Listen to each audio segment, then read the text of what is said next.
مخصوص نشستوں پر نظر ثانی کیس سے پہلے جسٹس منصور کا اہم فیصلہ جاری۔ جسٹس منصور علی شاہ نے نظر ثانی کے اسکوپ پر فیصلہ جاری کر دیا۔ فیصلے میں کہا گیا ہے کہ نظر ثانی آرٹیکل 188 اور رولز کے تحت ہی ہو سکتی ہے۔ فیصلے میں کسی واضح غلطی کی نشاندہی لازم ہے۔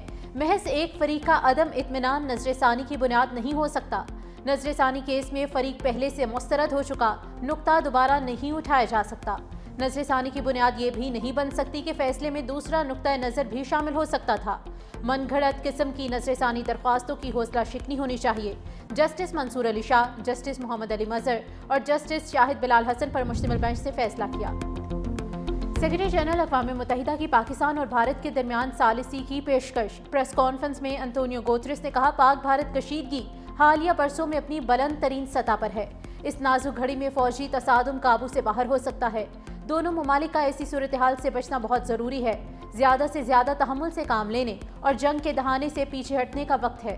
دونوں ممالک کے لیے میرا پیغام ہے کہ کوئی غلطی نہ کریں۔ فوجی کارروائی کوئی حل نہیں۔ انتونیو گوتریس اور وزیر اعظم کے درمیان ٹیلی فونک رابطہ۔ شہباز شریف نے کشیدگی کم کرنے کے لیے انتونیو گوتریس کی کوششوں کو سراہا۔ بولے بھارت بغیر کسی ثبوت کے اشتعال انگیز بیان بازی کا سلسلہ جاری رکھے ہوئے ہے۔ امن کے خواہاں ہیں لیکن ملک کی خود مختاری اور سالمیت پر سمجھوتا نہیں کریں گے۔ پاکستان نے پہلگام واقعے پر بھارتی الزامات مسترد کر دیے۔ بارہا کہہ چکے پہلگام واقعے سے کوئی تعلق نہیں۔ آزاد اور شفاف تحقیقات میں تعاون کے لیے تیار ہیں۔ پاکستان کے مستقل مندوب عاصم افتخار کی سلامتی کونسل کے بند کمرہ اجلاس کے بعد بریفنگ۔ کہا سنتاس معاہدہ معطل کرنے کے بھارتی غیر قانونی اقدام بارے بھی بریف کیا۔ بھارتی اقدامات سے خطے کو خطرات لاحق ہیں۔ سلامتی کونسل کو پاکستان کے خلاف بھارتی ڈس انفارمیشن مہم سے آگاہ کیا۔ مزید کہا بھارتی اقدامات سے خطے کو خطرہ ہے۔ سلامتی کونسل اس بات کا نوٹس لے 70 سال گزرنے کے باوجود مسئلہ کشمیر اب بھی حل طلب ہے۔ سندھ سے سینٹ کی نشست پر ضمنی انتخاب کے لیے ووٹنگ کا عمل جاری۔ پہلا ووٹ وزیر بلدیات سندھ سعید غنی نے کاسٹ کیا۔ رہنما پیپلز پارٹی تاج حیدر کے انتقال کے بعد نشست خالی ہوئی تھی۔ پیپلز پارٹی کے وقار مہدی اور MQM پاکستان کی نگہت مرزا امیدوار 168 ارکان حق رائے دہی استعمال کریں گے۔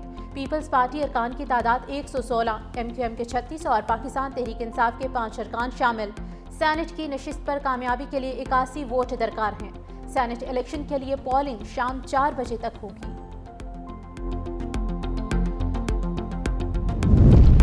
وزیر اعلیٰ پنجاب مریم نواز کی زیر صدارت خصوصی اجلاس۔ ماس ٹرانزٹ پروجیکٹس پر تفصیلی بریفنگ۔ یلو لائن ماس ٹرانزٹ سسٹم کی فیزیبلٹی اسٹڈی رپورٹ پیش۔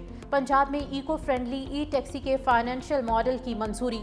1100 ای ٹیکسی سے پائلٹ پروجیکٹ کے اجراء پر اتفاق۔ ای چارجنگ اسٹیشن کے لیے سولر پاور سسٹم نصب کرنے کا فیصلہ۔